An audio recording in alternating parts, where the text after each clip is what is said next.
folks, welcome to Spoilerin time. This is the partner show to Cordkillers. Cordkillers is the show where we tell you how to get the shows. And on this show, we talked about after we've watched them, what we think about them. This week, we're going to talk about Deadwood. We're going to talk about Counterpart. And we're going to talk about episodes 4, 5, and 6 of season 4 of Black Mirror. I'm Tom Merritt. And of course, here to spoil you silly is Brian Brushwood. Did you guys do a spoiler in time without me last time? Or was We it just did, no spoiler? actually. What did you guys spoil? We spoiled the Counterpart, which we can cover again a little bit just to bring you back up to speed. Yeah. And we did the first 2 episodes of Altered Carbon, as well as the Cloverfield Paradox. Okay, great. Well, I did watch Altered Carbon. You want to spend just a little bit chatting about that before we go on? This is unplanned. We talked about the first 2 episodes. So if that's what I saw. First 2 episodes. Yeah. Reminded me so much of what I love about the Peter F. Hamilton Commonwealth saga. Pandora's Star, Judas Unchained. That world is so very, very similar. My favorite is kind of the, if this is true, then what are some curious artifacts of that happened? And it felt so much like a rich, detailed, hard science fiction novel that, you know, if you live in a world with artificial intelligence and it goes through different iterations, and this is an old-fashioned artificial intelligence pretending to be Edgar Allan Poe and convinced, you know, but aware and self-aware or whatever, then I guess, yeah, he would show up at a robot AI poker game and brag to his friends that he got a tenant. And I think that was the scene that just delighted me the most, because it's a nonsensical artifact, but we already have those in current real life. You know, it's like there already are bots talking to other bots in chat rooms. So of course that's going to be a thing in the future. But I liked it quite a bit. Yeah, that's good. What's really funny to me is I'm surprised at how many people have negative reactions to it, especially it seems if they aren't into that genre, not just haven't read the book, but aren't into that kind of sci-fi, versus people who've read the book and liked it, or just like you're like, oh, it reminded me of Peter F. Hamilton. I'm into that kind of story, are really into it. My negativity on it, which I expressed last week, had to do with my perceptions of how the book is portrayed and where I felt they lost the story. I'm not finished, though. I've still got a couple episodes to go. And so the people I know who say they liked it watched all of them and really finished satisfied. So maybe it'll bring me back up at the end. Are you going to keep watching, Brian?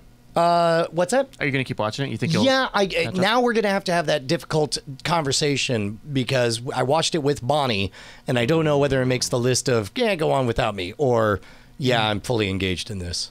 Yeah, I'm at the same place with Eileen. Like, she's definitely liking it enough to watch, but maybe not enough to keep watching. Speaking of should I watch, as a separate thing, you don't have to spoil me on the details, but should I watch the Cloverfield Paradox? Only for work. Yeah, I think as an exercise in understanding, keeping up with the Cloverfield universe. Before you see the next Cloverfield movie, you will have had to make yourself watch this. Okay, but it's okay. So in other words, play some Hearthstone and just turn it on. Okay. Yep. Yeah. Totally. All right, let's get into Black Mirror episode 404. That's the 4th episode of season 4. Hang the DJ. This is starring Georgina Campbell and Joe Cole as 2 people who are part of this new dating system where you don't know who you're going to meet. You just dial it up, and it tells you not only who to meet and where, but how long you will spend with them. So the curious thing about this episode, and I don't know if you guys have read up on this, but the original title, they went with Hang the DJ, but it was originally going to be called, Hey, San Junipero did pretty well last season. What if we did the reverse? And they didn't go with that title. Alternately called, Could we have at least one happy ending? Though McAllister, USS McAllister has a happy ending, has a hopeful ending. Yes. I mean, it has a victory for the victim ending. Yeah. I don't know if it's happy or not. I don't think they would. So here's the important thing. This one is a twisting up. That I found it a delightful surprise when they revealed what the actual thing was. What's fascinating was I was listening to Sam Harris's podcast, Waking Up, where he had an artificial intelligence expert, and they were talking about, how do we keep AIs from wanting to, convert the entire universe into paper clips. And one of the things Sam Harris got, he's like, oh, have you seen this Black Mirror? Some of them are good, some of them are not good. This one, and he got like one sentence in the description, and the AI expert says, pause, can I hazard a guess? Is it that they're actually simulations and that they're in some future version of OkCupid? And it's like, wow, man, somebody gets it. But I thought it was great. I thought that was I liked it quite a bit.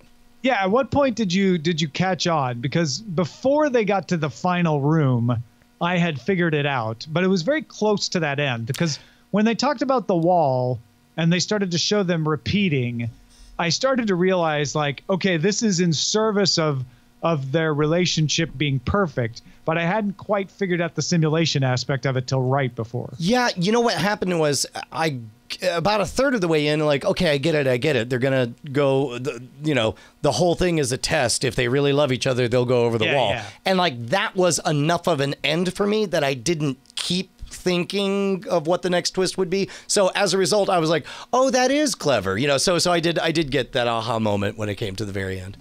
Yeah. And we're saying it's happy ending because relative to other Black Mirror episodes it is, but of course there is the question of the pain and agony that all of those virtual representations the mass perpetual AI genocide and torture that is happening at all times. Yeah.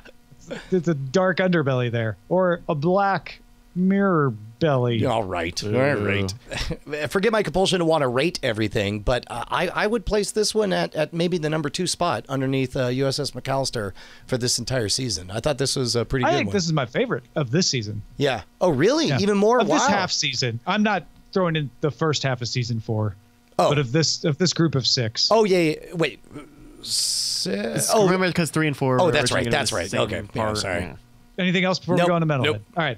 Metalhead is, to me, it feels like a more straight ahead storyline. It's post-apocalyptic. The robots are out of control. If they detect you, they will eliminate you because that's what they do. Felt a bit like a film riot sketch. Well executed, fairly straightforward. I liked the straightforward narrative storytelling on this one, and it certainly doesn't hurt that they pretty much perfectly predicted the latest Boston Dynamics video that released today. We were joking around before the show that this is the episode that stars Boston Dynamics as Boston Dynamics. Yeah, exactly. And I like the fact that they left so much unsaid about the world, about how we got there. It doesn't matter. There's a monster, and the person has to get away from the monster, and I enjoyed it. Yeah. Was it in black and white? It was, wasn't it? It was. And I thought that added quite a bit as well. I don't know if that was done, black and white will kind of give a sheen of class and up the perceived production value on something if it's done cheaply. And I think that also covers up maybe the CG didn't look so good in color. And by going to black and white, you get more like that Children of Men kind of look to it. I don't know. Yeah, it also, and whether this was intentional or not, I have no idea, but it made me think surveillance footage, right? Yes. So like the whole thing is being seen through the eyes of a surveillance camera watching whether the robots. You can almost imagine like it's another AI watching through all the cameras in the forest or whatever. Yeah, I could buy that. All right. Anything else on that one? Yeah, I liked it. Liked it. I don't know where I rate it, but it was enjoyable. Yeah. It's definitely not at the top, but I'm not rolling my eyes. Yeah. Black Museum is the final episode. I'll just go ahead and say right off the top, I loved parts of it and rolled my eyes and loathed parts of it. It is a very uneven episode, in my opinion. It is sort of the Black Mirror universe is all existing in the same universe because look, there's things from other episodes in museum pieces here, which I didn't love. I sort of like the idea that they gave me Easter eggs, and I guess they didn't play that too heavy-handed. They didn't like hit me over the head with the fact that this is meant to be in the same universe. But you see a little San Junipero headset, this and that. I did like the twisty telling of the story that led to the fact that, no, this woman didn't just stumble across this museum because she ran out of gas. She came here with a design to get vengeance. I thought it was a pretty good episode of Friday the 13th, the series, and the Crypt Keeper was great. And I especially liked when the Outer Limits happened and something Twilight Zone. This one was very hot and cold, like you said. It was very weird that the main character so clearly was dressing like Penn Jillette, and Penn Jillette had written, one of the stories was based on something that Penn Jillette had written.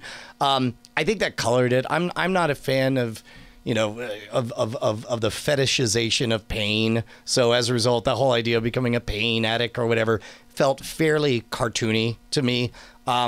This is, I mean, look, man, you're either watching all of them or you're not.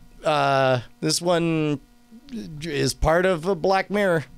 Yeah, and I think it's worth watching for the hot moments. There's some of the things in the last of the three stories that I found more interesting than just, like you said, the pain fetishization. Sort of when they went down that road, I'm like, you could have had a more interesting right turn. I don't know what it would have been, but that's what I love about Black Mirrors. I never knew expect it, and that one felt a little familiar. Yeah. The guy who lived to be executed over and over and over again. Cartoony. That had they explored a few more interesting implications there, and I felt that story had a little more weight. Yeah. Of the three, anyway. The teddy bear one was great, though. Which one was the teddy bear one? Remind me of the... Where the wife was in a coma and they put her in a teddy bear. Yeah. Story was fairly... Sounds like you didn't like any of the stories, Brian. Yeah, you know what? Maybe I think I hated this episode. I think there's only 3 segments. I think, and all 3 of them are really cartoony. And maybe it's because they didn't have enough time to explore it with any nuance. And maybe the fact that it had a hot cha-cha, we were beating you over the head with these setups, and now they surprisingly come to the end. I hated him enough by the end, though, that I was very happy that she got her comeuppance against him. Yeah. Okay. I guess moving right along. All right. Let's actually move right along to Counterpart, episode 4 of season 1. And I don't mean to jump right to the conclusion, but I'm going to do it anyway. So I guess I do mean to. I mean to jump right to the conclusion. I think I know where they're going. I will not be disappointed if they go where I think they're going. It would be really cool if they surprised me with something even cooler. But I feel like we're going to see Howard Prime and Howard switch roles. And I think it all hinges on the discovery of Anna. The daughter? Yeah. Yeah, I think that, I guess let's start with the ending. That ending was great. You could see in original Howard a bit of what she originally loved in Howard Prime, and you could see him seeing in her the fact that she wasn't currently in a coma, and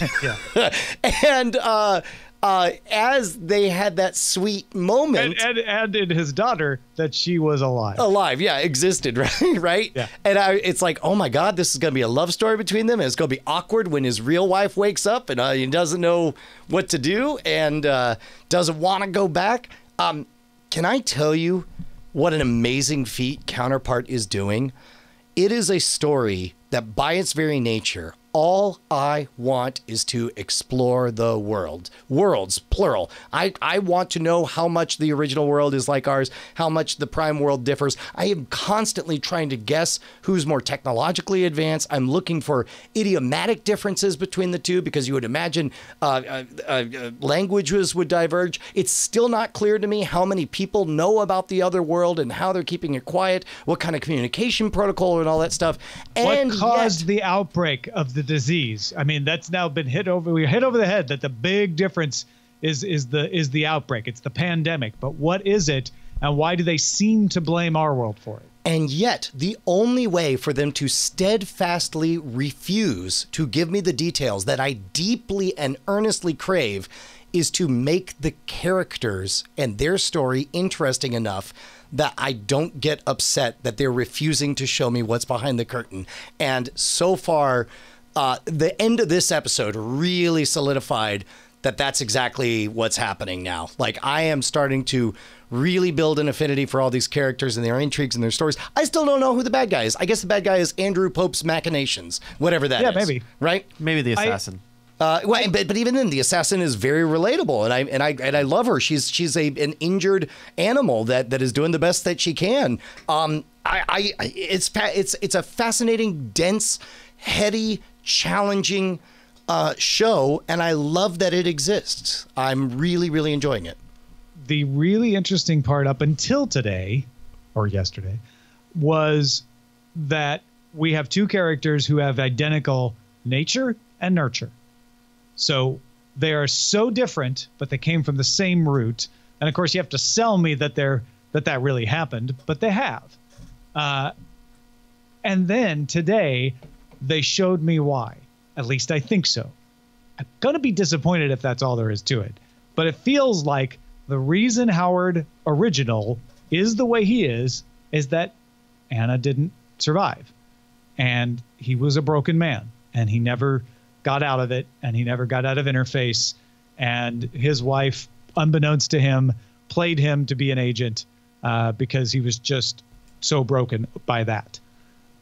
Howard Prime had a daughter, had confidence, felt good, had a family, and threw it away because he overplayed his hand. And they both got what they were missing in this episode. Howard original saw what his life would have been like, and you see confidence coming into him. You see him starting to get protective. You see him turning into Howard Prime just a little bit in that dinner scene. And you see Howard Prime find the box, realize what happened to original Howard, and start to get dejected and start to feel sad about the fact that this other Emily that he has been communicating with had to go through that his other self had to go through that. And now he's going to have to keep going to the hospital to see this Emily who's in a coma, who he knew and had a relationship of a sort with. And I feel like the path they're setting up is Howard Prime becomes broken by this realization, whereas Howard Original regains his mojo and they become each other, so to speak. I can see that, and I will go along with that. I don't mind there being a strange love quadrangle. This is going to sound dumb because it's something we said on the very first episode, but I felt it during this episode. The very first episode, you're like, oh yeah, no, it's set in Berlin because this is really a East Germany, West Germany story. And it's like, we acknowledged that from the beginning. And then I just kept being obsessed with both sides and the different worlds and the whatever. And now at 4 episodes in, now that I understand more about the characters and I'm falling in love with the story as it is, not as I want it to be, I realized, oh, it doesn't really matter what the rules are of the sci-fi stuff. This is just a East and West Germany story. You know, this could have taken place in 1989, you know, or shortly before the wall fell or whatever.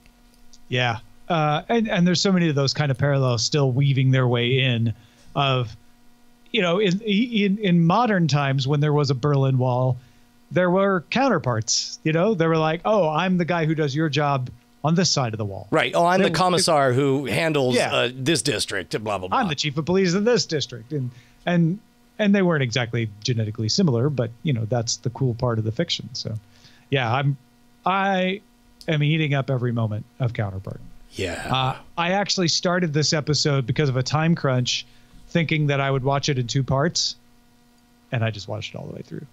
Don't blame me, man. Hey, you know what's interesting is that they don't rely on any easy tricks to distinguish between the 2 worlds, by which I mean, yes, there are clearly the Prime universe has those skyscrapers, and we see those, but it's not like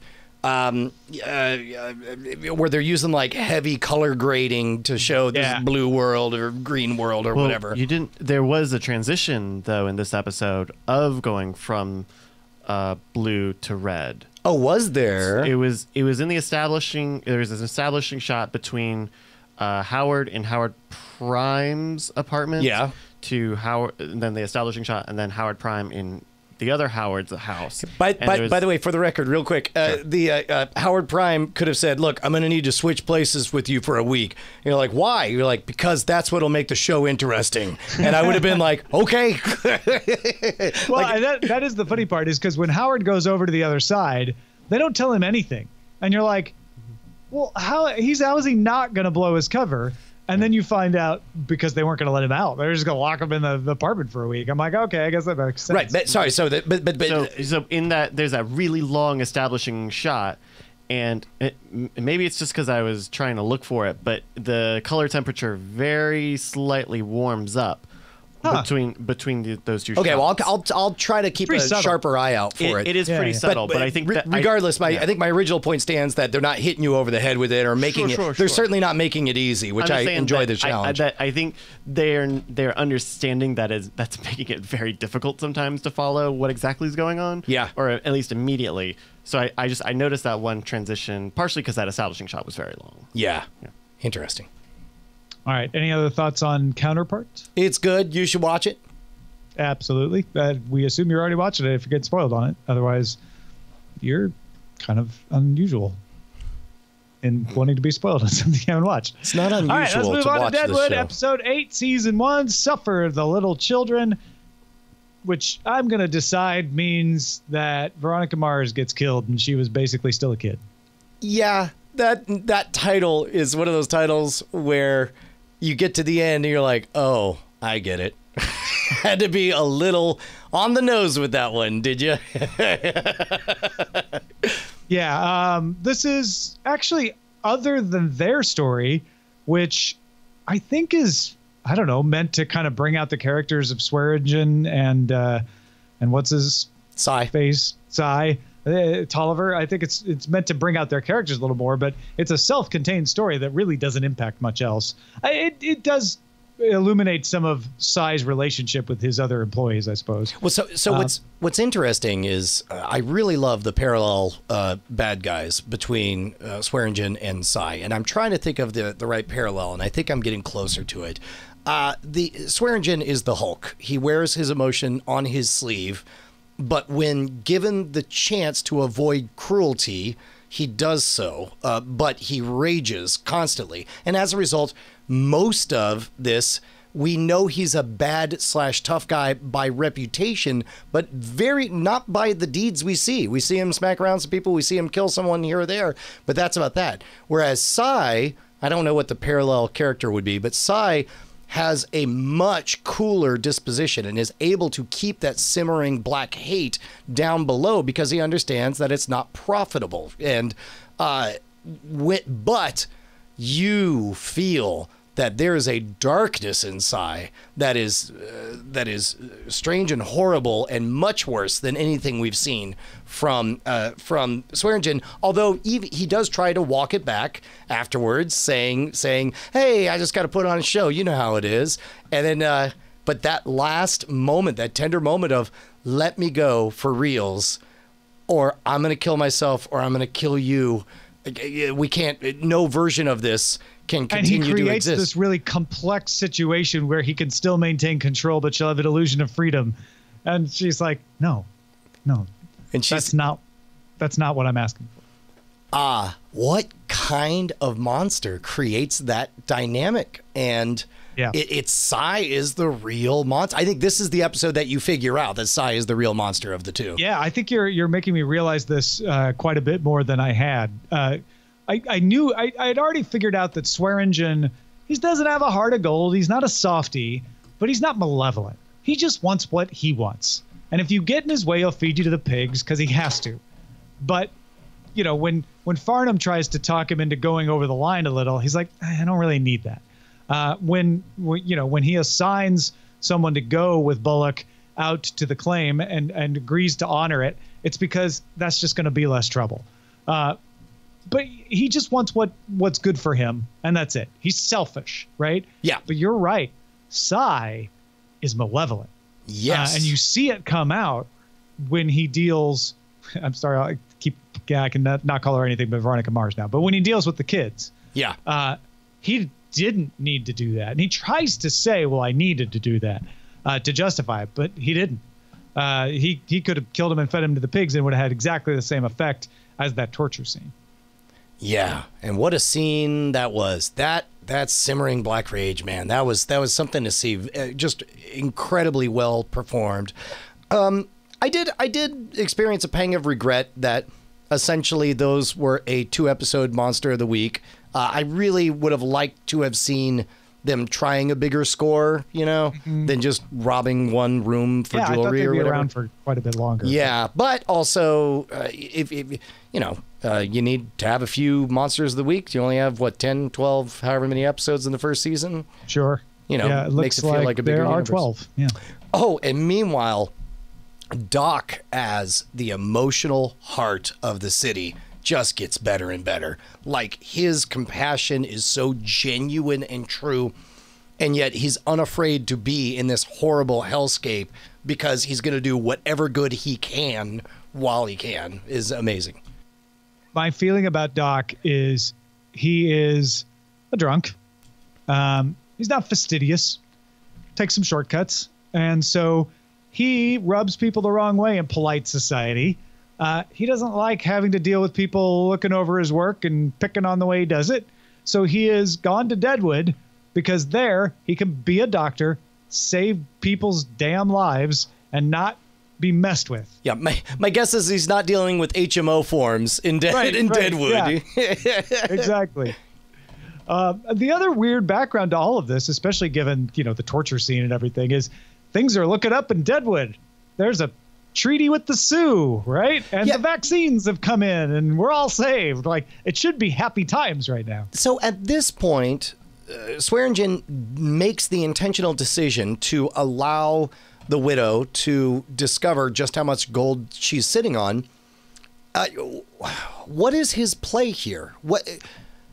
It feels like he just doesn't want the trouble, especially with the treaty coming. He knows he's kind of like acknowledged. Well, that one got away. If I keep pressing this, when people come following the Sioux Treaty, they're going to investigate. Right? It's kind of the same thing as Jack McCall.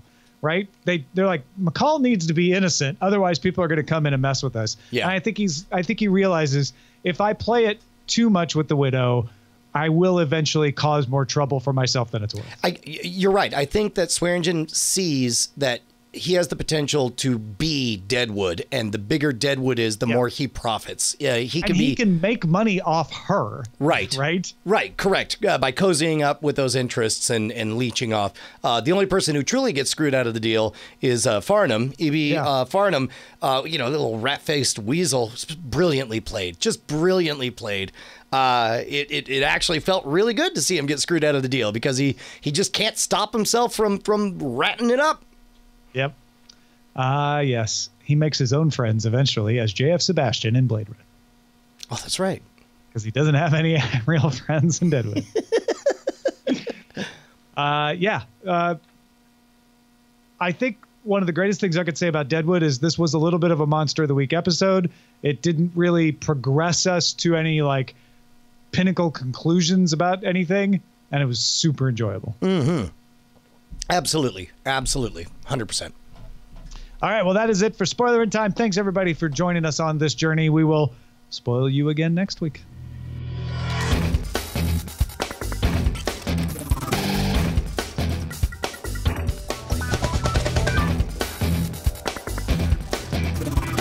Diamond Club hopes you have enjoyed this program.